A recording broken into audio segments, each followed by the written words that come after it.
Doctor Anjum बाराबंकवी का ये शेर मेरे दिल के बेहद करीब है। कुछ लोग तकेंगे हैरत से, कुछ दिल को संभाले देखेंगे। कुछ लोग तकेंगे हैरत से, कुछ दिल को संभाले देखेंगे।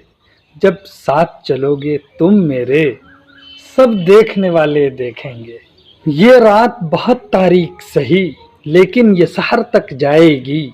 इस रात से जो टकराएंगे, वो दिन के उजाले देखेंगे। ये वक्त बताएगा तुमको, ये वक्त बताएगा तुमको, क्या बंद है मेरी मुट्ठी में।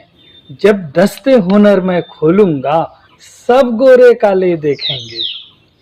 दो चार कदम की बात है बस, दो चार कदम की बात है बस, अब राह में रुक कर क्या देखें।